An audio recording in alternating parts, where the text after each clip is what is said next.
Lots going on with the Seattle Kraken, and don't worry, we have a video for that. But on this episode of Locked On Kraken, we're going to get you ready for a game day at CPA.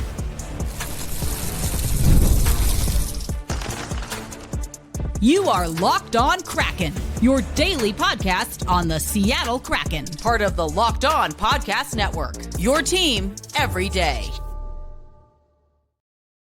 Hey, what do you say, Seattle hockey fans? Welcome to another episode of Locked On Kraken, part of the Locked On Podcast Network, where we bring you your favorite team, the Seattle Kraken, every single day. My name is Erica L. Ayala. I am your host of Locked On Kraken and an Elon University alumna. No, not repping that other Elon. Anyway, happy to be here with you. You can follow me, maybe speaking of that other Elon, on Blue Sky at eLindsay over on Blue Sky. Thanks as always for making Locked On Kraken a part of your daily destination. Today's episode of Locked On Kraken brought to you by our friends at Game Time. Download the Game Time app, create an account, and use code LOCKEDONNHL for $20 off your first purchase. If you're watching on YouTube, you can take a look this way.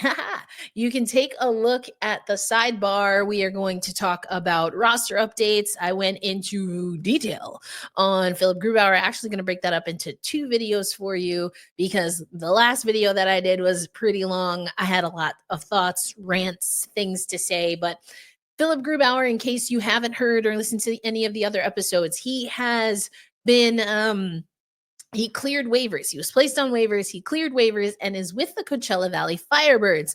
That means Alex Stetska will be the second goaltender behind, of course, Joey Daccord, who we are expecting to see tonight against the San Jose Sharks. And with regard to Riker Evans, he's been dealing with a little bit of an injury. Upper body is what we heard from Dan Bylsma. So he will be day to day. The Seattle Kraken will take on the San Jose Sharks. The Sharks are 15-32-6. Your Seattle Kraken 22-27-3. Now, the Seattle Kraken have already lost not once, but twice to this San Jose team, and we are not in a good position in our 2 out of 3 conversation. That being that we want to win 2 out of every 3 games. We have some work to do to even get there. So this is a big game. The loss to Anaheim the other night, huge. Really a little bit of a backbreaker when it comes to where the Seattle Kraken want to be. If we look at the standings, let's take a look at the division. The Seattle Kraken in the Pacific Division are only ahead of the San Jose Sharks. And we sit at 47 points. Anaheim jumped ahead. I talked about that. Ellie Tolvanen had a clip. We talked about that. The Anaheim Ducks jumped ahead of us. They have 48 points. So we're still in that area where we can catch them. We are 11 points ahead of the San Jose Sharks, who have 36 points in the standings, but we have a 452 win percentage. They have a 340 win percentage, but they have a 100% win percentage against us, the Seattle Kraken. And, you know, what is particularly heartbreaking for me is that the San Jose Sharks were able to get some goals up. They won 8-5 on November 29th.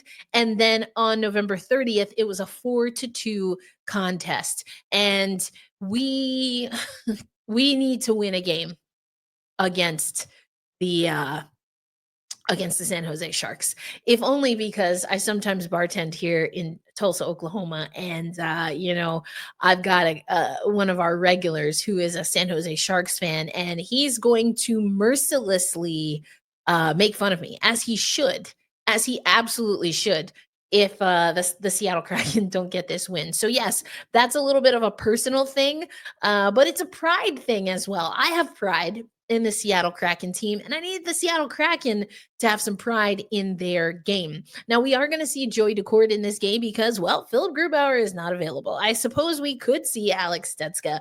I don't see that happening.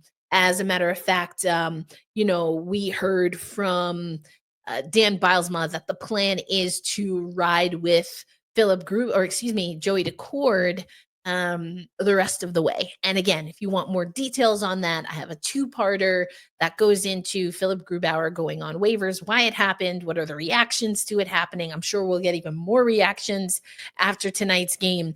But the two losses, both of those were starts. But the two losses, the first one was a Philipp Grubauer start. The second one was a Joey Daccord start. So just want to offer that up and with a little bit of context, so those two losses to San Jose, not both on Philipp Grubauer, but definitely just indicative of some of the greater problems, even outside of goaltending, that the Seattle Kraken are dealing with, which at the end of the day really seems to be not only, but at least a good portion of this just seems to be a lack of motivation, a lack of focus, a lack of accountability, and I gotta say leadership. And I know Jordan Eberle, our second ever captain, got a raw shake, a pelvis injury, pelvic surgery that he's still coming back from. So that's a little bit tough. And I really do want to see what he can be like as a leader on the ice in the locker room with a regular um, presence for this team, but we just don't have it right now. Jaden Schwartz and his line, Matty Beniers, Capo Caco, have been getting it done on the ice, and that's how Jaden Schwartz leads. I get the sense that he is a lead by example guy, but every once in a while, you need someone that's going to snap the group into attention, and that's just not happening right now. So the Seattle Kraken have a lot of work to do, but they can get back on track today against the San Jose Sharks. It is going to be a game at Climate Pledge Arena. The crowd, you want to give the crowd something to cheer about, and the Seattle Kraken need the win. So this is I believe a later start. I think it's an 8:30 start. No, 7:30, excuse me. It's 10:30 Eastern time. So 9:30 for me, and that's 7:30 Pacific time. San Jose Sharks at the Seattle Kraken. And we'll see if we have Riker Evans. No Philipp Grubauer available. Again, assuming it will be Joey Daccord. But coming up, I want to give you what this Seattle Kraken team needs to do to get back on track. And that is going to be related to the then keys to the game that I give you, but not exactly the same. So we will get into that coming up on today's episode of Locked On Kraken. Today's episode of Locked On Kraken brought to you by our friends at Game Time.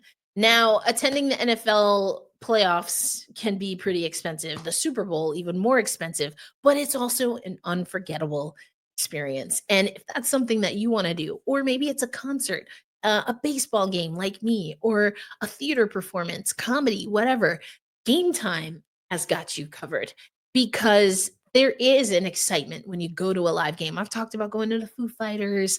I have some Janet Jackson tickets. I didn't get those through Game Time, but because I had a pre-sale code. But I've used Game Time to get Mariners tickets and just have a really good time catching up with a good friend of mine.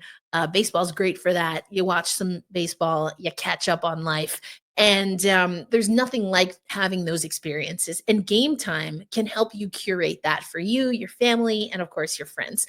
And Game Time has a new feature called Game Time Picks that makes getting tickets for events even easier. It filters out the fluff, so you only get incredible deals on great seats, and you don't have to waste time searching through thousands of tickets.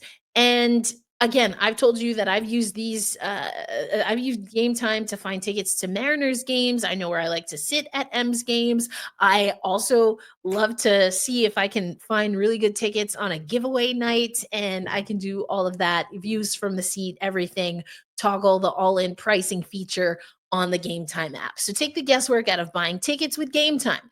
Download the Game Time app, create an account, and use promo code LOCKEDONNHL for $20 off your first purchase. Terms do apply. But again, that is head over to Game Time, Download the app and redeem code LOCKEDONNHL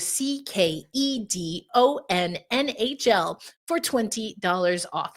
Download Game Time today. Last minute tickets, lowest price, guaranteed with our friends at Game Time. Happy game day, Seattle hockey fans. And maybe you will use Game Time to see if you can find and snag some tickets to Climate Pledge Arena, because the Seattle Kraken, your Seattle Kraken, are going to be taking on the San Jose Sharks. Tough time. I've talked about it. This is definitely a little bit more of an upbeat episode than my last two, talking about Philipp Grubauer. That's a hurt heart space, as I said in the Gruby episode, part 2, I guess. And, a lot of people have been flooding our YouTube comments to talk about it. And again, I go over that. If you want to watch that video, check the show notes and then stay to the end of this episode, because there's a way, especially if you're listening or watching on YouTube, you can click right to the videos when the end card shows. If you are listening on audio, thank you so much. Also, I hope you enjoy my new microphone. I am super excited about this, and hopefully my voice sounds super crispy, although it might sound a little raspy too, because I did a little karaoke yesterday just to shake off some negative energy. But anyway, I will also make sure that you have all of the links, but anywhere you're listening to podcasts, you should be able to get that. Now on audio, you'll get it as one continuous podcast. And same thing on audio. It will be 2 parts for the Philipp Grubauer episode, just because there was a lot to get to. So anyway, that's how you can listen in. And it's kind of evergreen, because I don't think we're going to see Philipp Grubauer back with the Seattle Kraken, at least until after 4 Nations, which is kind of the NHL All-Star break this year. So we'll have time to talk about this for sure. But back to this team. Adam Larsson talked to media, and, he got pretty real about how this is difficult. He said at the time that he spoke to media, he hadn't reached out directly to Philipp Grubauer. He figured he had a lot going on. He's got to catch up with the Coachella Valley Firebirds. They're on the road playing Texas, I believe. And so, he had a lot going on, but he said he's going to reach out to him. And he said, we get to know some of our teammates, and we see personally, and we see them more than we see our families in when we're in season. And that's a long stretch of the year. And so he's like, yeah, this is difficult. Dan Bylsma talked about it's a difficult situation to put someone who's been with the franchise since the beginning. It's difficult to see them go through that. But he also talked about this is something that's been in the works, or at least trying to figure out what a reset looked like for Philipp Grubauer for about the last 10 or so games. And I broke down some of the numbers and the stats to support that. Philipp Grubauer absolutely last in the National Hockey League when it comes to goals saved against expected per puck, money puck, Joey Daccord, just by comparison, is number 3. So it's night and day with what we're getting from our goaltenders. That's just one glimpse and one snapshot. But again, I go over some more of that. So what does this mean for the team? And, Dan Bylsma alluded to it, but for the team, this has to be a snapback, because, this is a message sent. Can the Seattle Kraken take this message to heart? That's really the question. Here's what Dan Bylsma had to say, and also what Larsson said regarding what needs to change for the Seattle Kraken team, given the news about Philipp Grubauer. I think throughout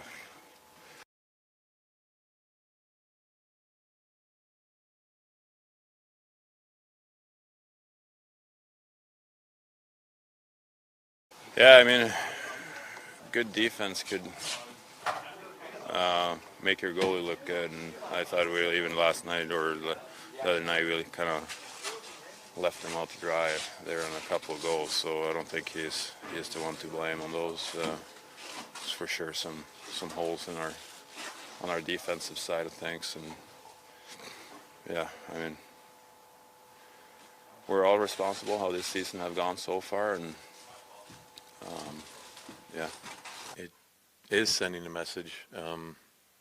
It's just one we have to receive received the right way. I think he said ultimately it's a team game, and we all bear responsibility in the team game, and so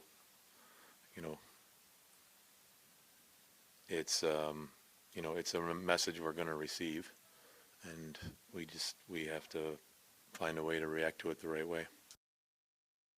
I mean, there's really no wiggle room. There's no room for error when it comes to this Seattle Kraken team. I talked about what they're looking like in the divisional standings, but the only, and I don't even know if we can use the word realistic anymore, but we're fighting for wild card at best. Colorado and Vancouver hold those spots right now. 60 points for Colorado, Vancouver with 56. The Seattle Kraken haven't cracked 50 yet. And even if they win tonight, they still won't crack 50 points. That's going to take another 2 wins before they can get to 50. And then assuming that nothing changes, they'd still be 10 points behind Colorado. They'd be 6 points behind Vancouver if they get to, 50 points. And then between those two teams that are in that wild card spot for the West, you have to then get through also Calgary, 55 points, Utah, 50 points, St. Louis, 50 points, and the Anaheim Ducks, who we just lost to.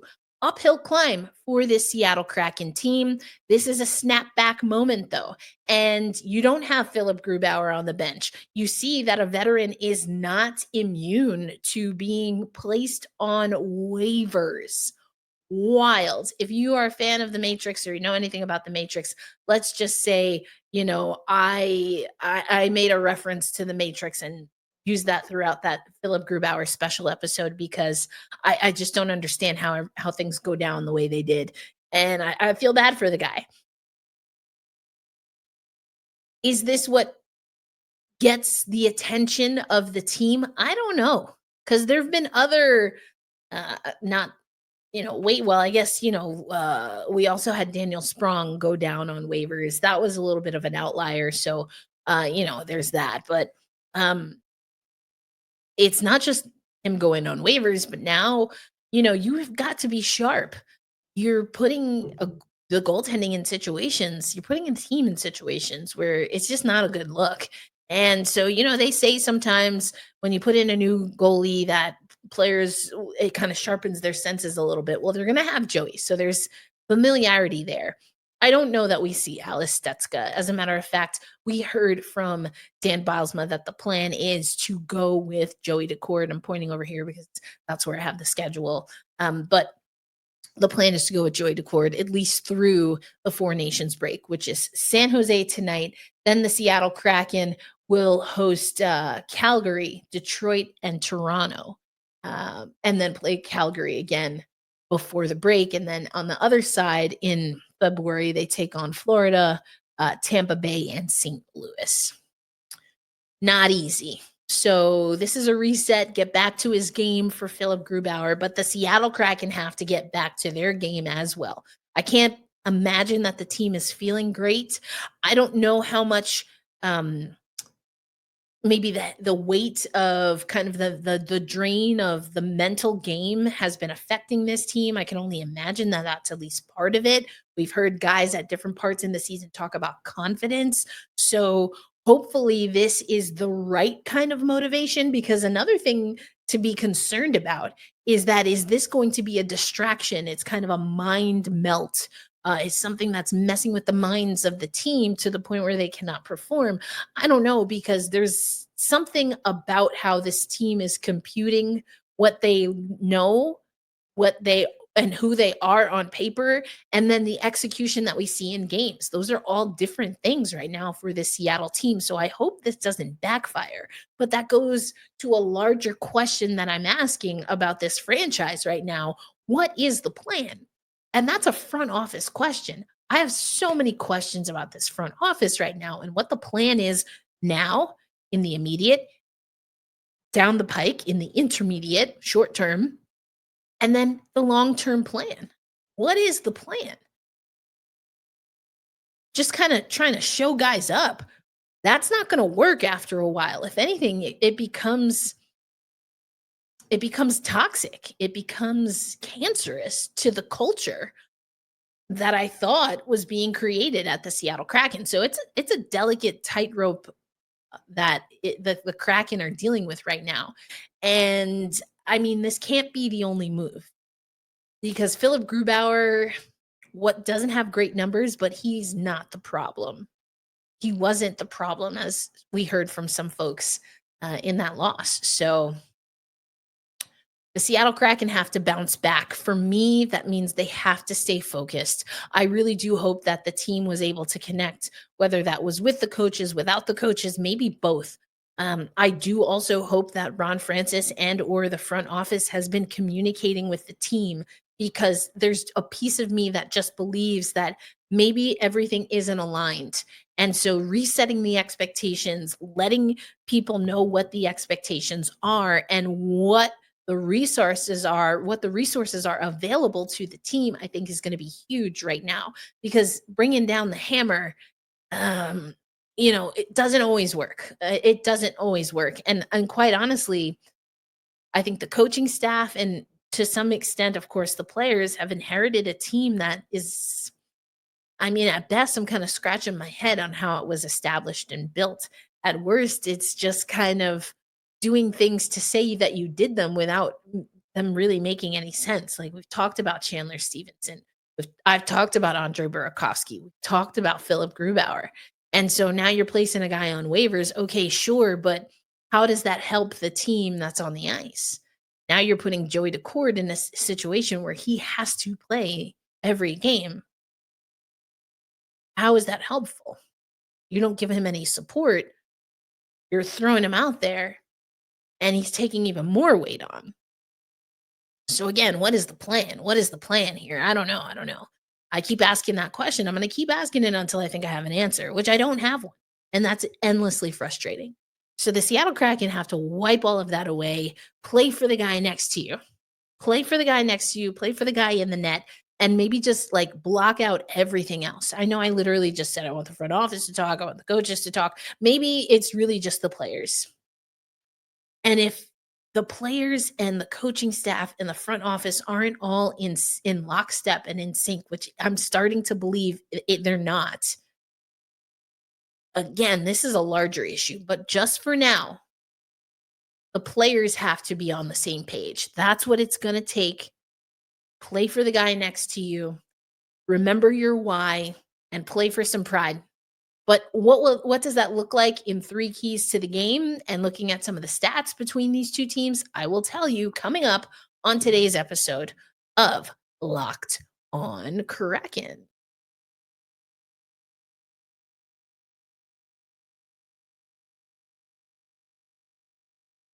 Thanks as always for making Locked On Kraken a part of your daily destination. Erica L. Ayala here, and let's take a look at these stats. If you're listening on audio, no worries. I will walk you through it. All right, I mentioned the overall records, 47 points for the Seattle Kraken, 36 points for the San Jose Sharks, 22, 27, and 3. The Seattle Kraken, 15, 32, and 6 for the San Jose Sharks. Home record, 12, 12, and 3 for the Seattle Kraken, away 6, 16, and 5. Should favor the Seattle Kraken. Last 10 games, 5, 5, and 0 for the Kraken, 2, 8, and 0 for the San Jose Sharks. So we're catching them at a good time for us. Jared McCann has been the best for us, leading scorer, 39 points. I think he'd want a few more goals, or the fan base would want a few more goals there. But he also told us, hey, that's not been my game. I just help out where I can. So that's another thing. Again, building this team to win. But I digress. The penalty kill, 77.4% clip to a 76.7% clip for the Sharks. Kraken have the advantage. 18.6% on the power play for the Kraken, 17.8% for the San Jose Sharks. Advantage Kraken. So on paper, this team should win. The Kraken, that is. But again, the Seattle Kraken have already dropped 2 games, one with Philipp Grubauer in net, one with Joey Daccord in net. So it's going to take more than just, well, we're the better team on paper. So what are my 3 keys to the game? Play with and for pride. Your OG goaltender just got placed on waivers because of some of the mess happening in front of him. You want to talk about an example, you got to take some accountability and responsibility, whether it's like, dang, he got done dirty, so now I'm going to really step my game up. Or some people might be like, well, dang, I don't want that to happen to me. I don't want to go out like that. Well, step it up, buttercup. Play for pride. Play like you know how to play. When it comes to the stats here, I say this a lot, but that's because it continues to be true. The Seattle Kraken are 12-0-0 when leading after the second period. The San Jose Sharks are 1-20-3 when trailing after the second period. So it's not just an early start, because we've seen the lags, the ups and downs from the Seattle Kraken. I need a solid 40 minutes. At minimum, a solid 40 minutes, statistically speaking. The Seattle Kraken are 3-25-2 when trailing after 2 periods. So yeah, the Kraken need to be winning the game and ahead of the game by the time the clock hits, 40 minutes. Going into that second intermission, the Seattle Kraken absolutely have to be. That's non-negotiable. By any means necessary, do whatever it takes, but you need to be leading going into the final intermission. And I think another key for me, it really goes back to the 3 Fs: fast, fun, and forechecking.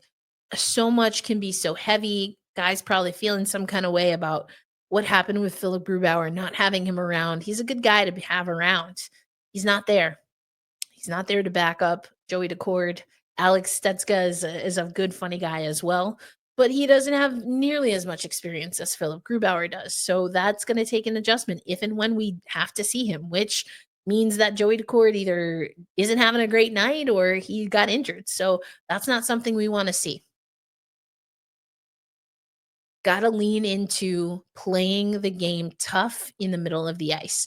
Get the puck away from your goaltender as much as possible. Own possession. And have fun with it. Be creative. I've had comments about the stagnation happening on the power play. It's not just the power play. I love it when we are passing beautifully. That's not always happening. We have a few lines that are holding up and carrying the banner. Eli Tolvanen has been great so far. Shane Wright has been great as of late. Vince Dunn, Jaden Schwartz again. Capo Caco again has been great as part of that Beniers line. So, there's guys that are standing out. But where's everybody else? Chandler Stevenson has had his moments. Where's Andrei Burakovsky? Brendan Tanev. We need guys to step up. Has to happen. And it comes from playing the gritty style of hockey that we've seen from the Seattle Kraken team. The P&V, the sandpaper, the moxie, the juice, the jam, whatever you want to call it. I need it. The Seattle Kraken team needs this win. Play like you need the win, because it's not like you need it. You need it, period. Play because you need to win this game to even have a hope of salvaging an opportunity at the playoffs. But again, if for whatever reason you're playing in the NHL and making the playoffs isn't motivation enough, maybe play for some pride. Because if this team says that the majority of the games they've emptied the tank and gave it all, they would be lying. Bold-faced, flat-out lie. They haven't emptied the tank. I don't know what you're waiting for. What are you holding on to? What is there to lose but more games? I guess that's what it is, right? Go out and play. If you lose, we can handle it if you play the way we know you can play. But when you kind of lollygag, when you're not connected, you're not communicating, you're not aggressive on the forecheck or the back check. Great back checking by Capo Caco. You're not attacking the net. That makes it so hard to watch and for me to talk about. Yeah, so think of me. I'm definitely joking, although if that helps, go for it. Help me help you. Help me help you. You got to step up, boys. It's time. It's been time. But now we got to soldier down. What are you going to do about it? Be kind to yourself. Be kind to others. Hold fast. Stay true. And loud and proud, we say, let's go Kraken. I will catch you on the next episode. Don't forget, if you want to watch that two-parter, me doing a more deep dive into the Grubauer movement, stay right here. Otherwise, I will catch you on the next episode. Peace out, everyone.